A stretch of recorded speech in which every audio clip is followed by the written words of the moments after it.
Hi everybody, today's quick video.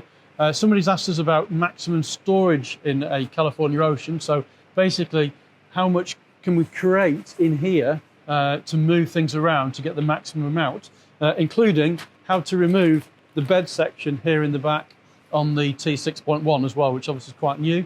We haven't taken it out, I don't think, before, not that I remember, but we're going to do it today. So we've got to get into it.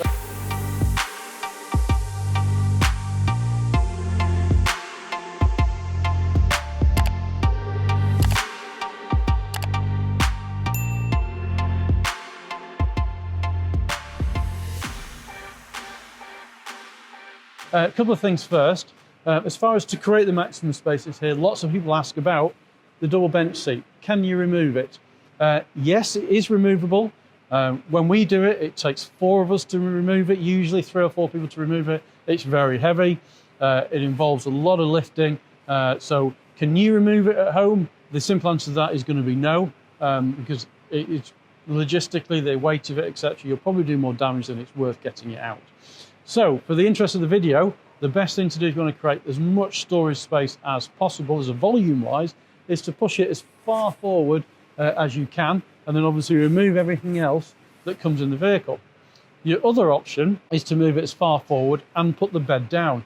So we're going to do both options to show you how much space you actually have, depending on what you're trying to get in the vehicle. So if you want something long in the vehicle, having the bed down will give you some space there, but if you want it as in top space up down, it'll do it from on there. So to move the bed forward, pull the catch and pull it forward, and that's the furthest that this will come because it hits the runner that's actually on the seat. It will come further forward, but you'd have to remove the runner, so for most of the time it's not worth doing that. So bring it as far forward as it will go, and then we're back into the rear. Now I've deliberately picked a vehicle that's just arrived with us because obviously it's got all its protective stuff on, so I can put these on the floor. But it's well worth it if this is something you do on a regular basis. Keep these if you've got a new one, or just get some plastic sheeting and they won't get dirty. So let's take all those out. And then in the back here now, we're just going to be left with the actual partial shelf mechanism itself. And to remove that, there's 2 catches. So there's one here on this side, and there's one there on that side there. And if I just pull this up, so it gives you a better idea. So that's it, it's this top section. You can see these in a bit more detail. So there's a little round thing there. So if you pull that, you can see it's moving the cats off from on there. And then this will move on its axis then.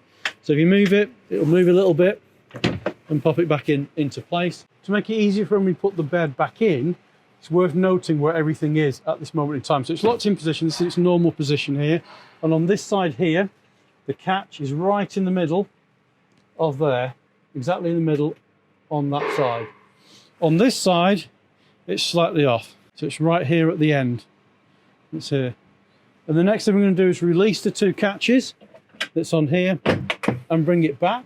And as we bring it back, this one is now in the middle. So that's what we're looking for. So this side's in the middle before the catches go in, and the other one is slightly off on that side. And now this is ready to take out. So you can just pull the whole thing up, as I said. So grab it in your hands in there, lift the whole unit up, and move it away and pop it down. Obviously, one person can do that. With 2 people, it probably would be a little bit easier. Obviously, just bear in mind and be careful when you do lift it out. Obviously, your cabinets and things that are on the side of it as well, so you need to keep it nice and flat. And then you'll see where it actually locates now. So we've got 1, 2, and 3. So these are what it sits on. And again, there's just 2 on that side where it sits on there. And then you've got all of the space open on here. So this is your maximum capacity. You need to use the vehicle like a van from a storage thing. So you've got your maximum height from on here, obviously to get in and out, and then your width. I'm just going to show you what the differences are if I put the bed down a second. That'll give you an indication, obviously, because you have a bit of a lower platform, but it will give you access to get all the way through. So obviously with this in now, it gives you a more flatter surface. So depending on what you're actually trying to get in here, obviously you'll be able to use this as fill storage all the way up to the top. It's here, and get more things down in this section if you wanted to.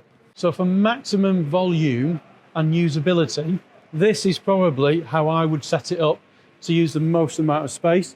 But what I will probably do is I'll probably have my headrests up position. and that would just allow me still to get things underneath there without losing the space, and that will give you the most space that you can get. So as I was saying, now you've got all that space still underneath all the way to the back. You've got all the space on top, and you've got space further down the back. But this all depends on what it is you're actually trying to carry. If you're trying to carry cupboards, for example, like furniture and things like that, you're probably going to want that back seat back up. So you've got a choice of two depending on what it is that you're actually trying to get in. Just be mindful, obviously, of things like your cabinets and your floor, depending on what you've got in there. You might have seen that these vehicles always arrive with a bit of cardboard on the main floor area to protect the main floor. So I would myself, I'd have these, I'd have cushions and things like that against the side of it. You don't want to damage the inside of the vehicle if there's something that's banging as you're going along the road and things like that as well. But I'm sure you secure them down and get them tied into the right place. So now we've shown you that, should we show you how you put it all the way back? And that's the easier bit. You've probably seen me do this 100 times, but to get the bed up, just give the pull in the middle, pull our seats back that's in there. I'm not going to push it right the way back right now, just for a minute, because I'm going to put the back in. To get it back in is exactly the reverse of taking it out. You've just got to get it in the right place so that it locks in place, and then obviously then it can push it forward and it'll lock over those final bottom two pieces. So pick it up from the middle here. So when we put it back in, what we're aiming for is to get the bolts, one here and one here, on the same on the other side up here and down there. So it's one on each side, because this one that's at the top will naturally just push in as soon as it's locked into position. So remembering where these catches were on the back is the easiest way to remember how to put it back in. So again, if you just get it in the vehicle, whichever way is easiest for you to put in, get it flat and then lower it down so you're roughly where you should be.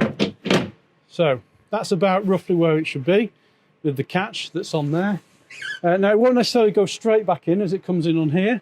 You might possibly need to just move things around to get the catches actually in. And if you have a look underneath, you'll see, so this one here, the catches, it's not quite in the right place. So I'll just give it a bit of a wiggle.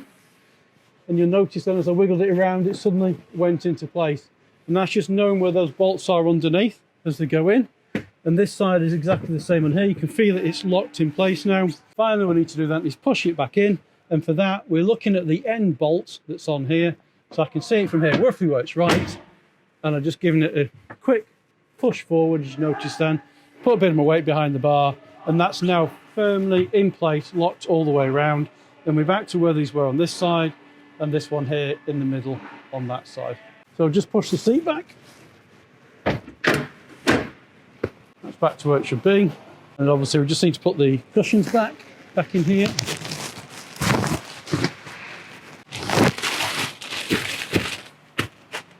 And we're all ready to go again. Last bit of advice on doing something like this, take your time. If it doesn't go in first off, if you're not quite sure, take it back out, have another look, make sure it's all flat, and then pop it back in. And as I said, just giving it a little bit of movement from side to side to make sure it's perfectly square. Have a look underneath and you'll see where those bolts are. So it'll make a lot more sense to you when you've done it and moved it around from in there. So I hope you enjoyed today's video. If you have, give us a thumbs up, give us a like. If you don't subscribe, please subscribe, and we'll see you next time.